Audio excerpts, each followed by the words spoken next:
Baik, Assalamualaikum sahabat, kita akan membahas tentang materi kita, yaitu tentang shock kardiogenik. Ya.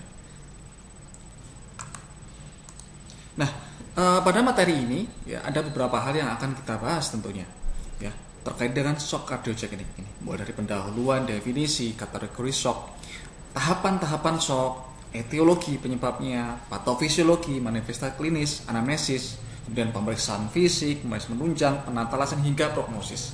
Ya, kita bahas satu persatu di materi kita hari ini.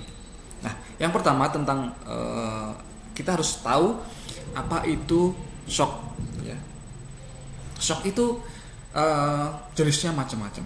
Dan pada hari ini tentunya kita tidak membahas tentang, maksud saya kita tidak ngomongin tentang shock yang ada di sinetron, shock kaget, bukan itu. Ya, shock ini definisinya tentu berbeda. Ya, shock adalah suatu kumpulan gejala akibat tidak adekuatnya perfusi jaringan.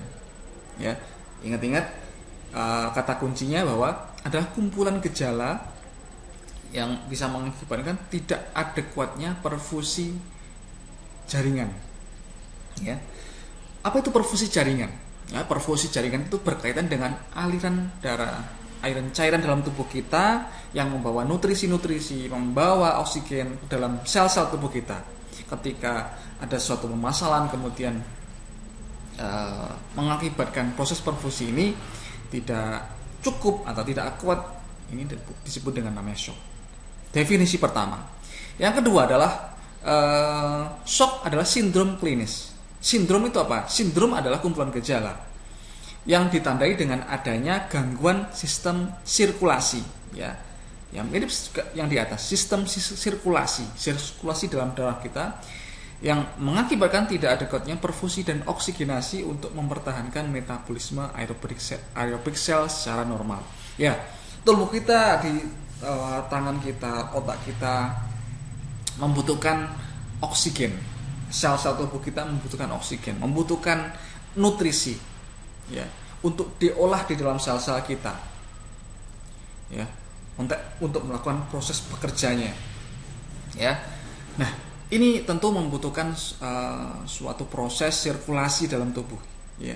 Ketika sirkulasi ini gagal, maka tentu aliran darah yang membawa oksigen nutrisi tidak sampai pada sel-sel tubuh kita yang ada di seluruh tubuh, mulai dari ujung rambut sampai ujung kaki gitu. Nah, ini yang gambaran kita lihat di layar kaca Anda tentang sirkulasi, ya. Sirkulasi itu ya kita sering membahas ini berkaitan erat dengan jantung kita. Ya, baik jantung kanan, jantung kiri, paru-paru sangat berfungsi juga. Kemudian ini kita lihat di sini saudara-saudara, ya, tentang fungsi jantung. Ini gambarannya ke jantung kanan, jantung kiri, ya. Ini paru-paru. Kita akan bahas ini lebih detail. Kita akan ada videonya. Nah, shock dikategorikan menjadi 4 hal, saudara. Menjadi 4. Ada shock hipovolemik, shock kardiogenik, shock distributif shock, dan shock obstruktif, ya. Kita hari ini bahas satu saja, yaitu tentang shock kardiogenik.